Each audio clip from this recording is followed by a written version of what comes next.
Meet Peggy Raisglid, owner of Lovin Spoonfuls Vegetarian Restaurant in Tucson, Arizona. Hi, my name is Peggy Raisglid, and I'm the owner of Lovin Spoonfuls Vegetarian Restaurant. What does vegan mean? Vegan, although some people think it's a diet, a particular kind of diet, really what it is a lifestyle. At least that's what it means to me.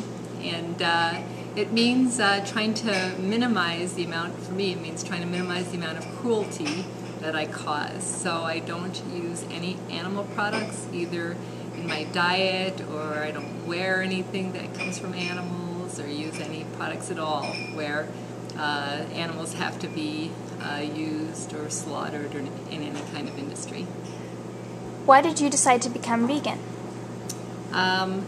I decided to become a vegan. Actually, I went from a hardcore carnivore to vegan in about a half an hour. I got talked into going to a presentation at a Unitarian church where some guest speakers spoke about vivisection, which is the process of cutting up animals for reasons other than what might benefit the animal.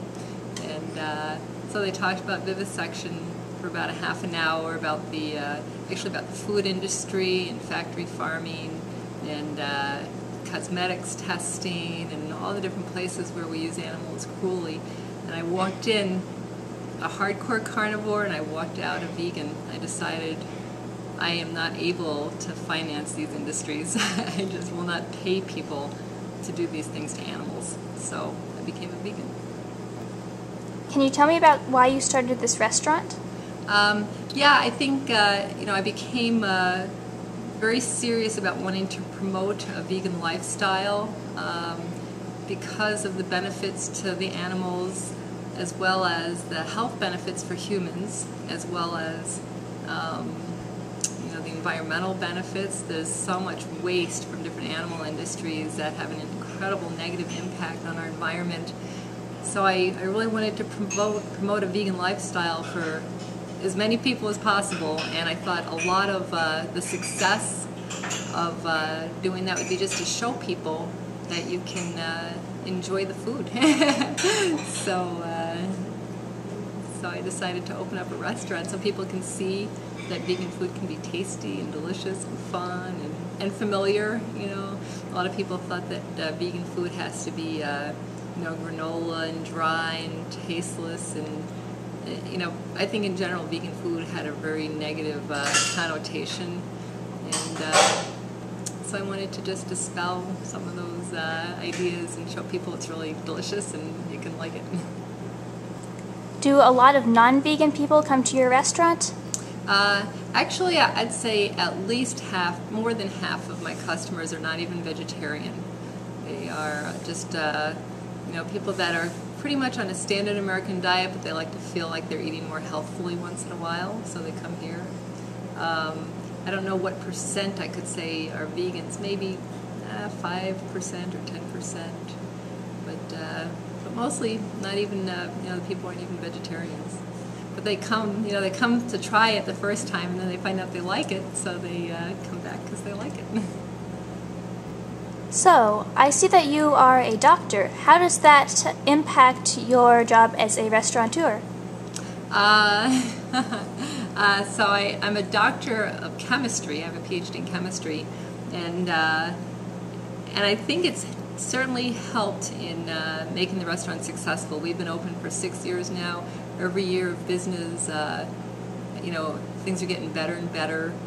And that's despite the fact that we've been in a depressed economy, and I think my background, I tend to be very analytical in my thinking, and and analyzing the data about regarding our sales and developing recipes. I call the kitchen my laboratory, and I go back there and I develop recipes just like I used to develop methodologies for experimentation in the lab. So I think it has been, I think the two fields are very closely related actually, and that it's been a tremendous benefit in helping me in the restaurant. Do people who come to your restaurant often ask about veganism or vegetarianism? Yes, actually I do get a lot of questions about that, and which I'm glad, because that was partly why I wanted to open the restaurant, was to help people understand what it's all about and understand the health benefits. I get asked general questions and also very specific questions, like probably the most common one is, how do you get your protein? And that's, of course, my favorite one, because that's what most people think, is that you have to get a lot of protein. And why do they think that? Well, because the meat industry tells you that you need a lot of protein, and the dairy industry tells you that, and the egg industry tells you that. And the reality is, and what I try to help people understand is, if you get enough calories, even if it's a plant-based diet, if you're getting enough calories, you're automatically getting enough protein. And if you try to get extra protein into your diet, you're overworking your kidneys, it's bad for your bones. Most people get way, way too much protein. That's why there's such a high incidence of kidney disease. And so, yes, I get questions like that all the time, and I'm really happy to address them, because I think it helps, get some, better information out there other than what these big industries are wanting to lead us to believe. What is your favorite item on your menu? Oh, well, it depends which menu. I'd say on the breakfast menu, probably one of the scrambles. We have these scrambles that are kind of like scrambled eggs, but it's scrambled tofu, and they're delicious. And my personal favorite is the Mediterranean scramble, because I love Kalamata olives, and I love sun-dried tomatoes and garlic and onions and crispy home fries. On the lunch menu, I've got a couple of favorites. The Route 66 bacon cheeseburger is actually our #1 seller, and I got one of those every single day for like the first year that we were open. I was just like totally hooked on those. And sometimes I get the hummus sandwich. It just depends if I'm in a vegetable-y mood or not. On the dinner menu, I don't know, probably linguine with meatballs. I get that one an awful lot. We have a nice chunky marinara sauce, and the meatballs aren't, of course, meatballs. They're soy, but they're really tasty, and I really like pasta, and I'd have to go with that one. Tell me about some of the special things you do for holidays. Oh, yes, I would love to. We just had my favorite holiday, because I love the food, and that's Thanksgiving. And we have like a traditional Thanksgiving dinner that we do every year, and it has a mock turkey with a lemon tarragon sauce, and candied yams with raisins and walnuts, and orange sherry sauce, and stuffing, and mashed potatoes with gravy, and green beans and corn, and pumpkin pie with whipped cream.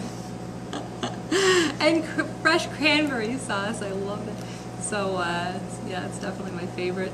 And with Christmas coming up, it's the only day of the year that we're closed, actually, is Christmas Day.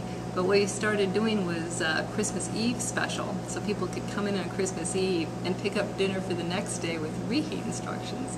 And we always do like a cashew nut loaf and wild rice, stuff like that. So we always like to do something special for Christmas Eve. And then we have our big days are probably Valentine's Day is always a really big day. We've done like a portobello Wellington and a pastry puff with veggies. It's really nice. And 4th of July we do barbecued ribs with corn and coleslaw. I love the holidays. We have a special every night. We'll have a lunch special every day and a dinner special every night. So there's always something a little bit different on the menu. You had a literature area near the register. Can you tell me about that?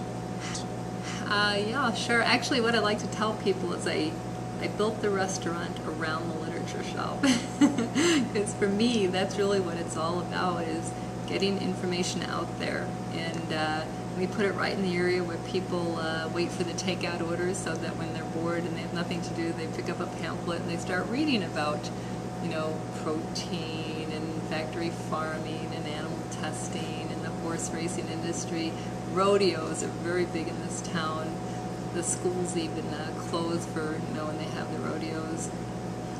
So there's literature over there about how cool the rodeos are and how badly the animals are treated. They actually do very, they torture these animals to get them to do this unnatural behavior. The whole bucking and all that is not a natural behavior. So, yeah, so that's really, for me, that's what it's all about, is getting that information out there.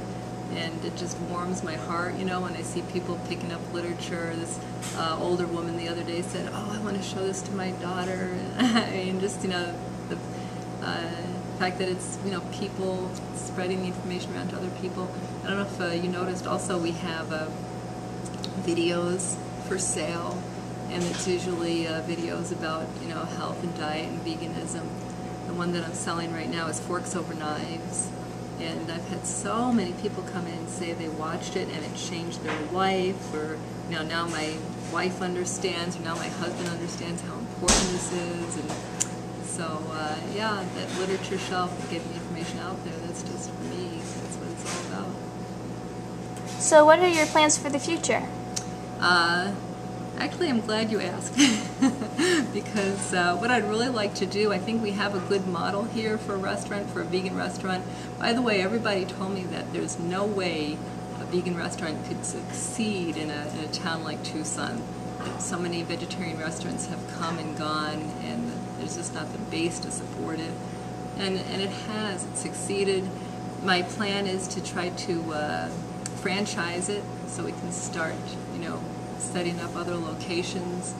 And I just recently spoke with actually John Robbins. I don't know if how many people are familiar with John Robbins. He's the son of Baskin and Robbins, ice cream magnate, and he was the heir apparent to the throne of Baskin and Robbins. And he actually decided to choose a different path. He learned about veganism. He thought the whole ice cream industry was just poisoning people. His uncle died of a heart attack. He asked his father if it had anything to do with the ice cream, and his father got really mad. But anyway, so he wrote the book Diet for a New America. I just talked to him a couple of weeks ago, and he said he's going to try to hook me up. It's actually his father that started the whole concept of a franchise. Baskin and Robbins was the first franchise ever.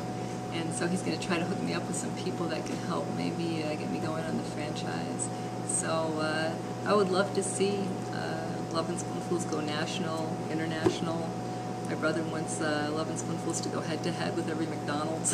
That's perfect. I would love that. So that's my plan for the future. All right, well, thanks for answering my questions. It was great talking to you. Thanks a lot.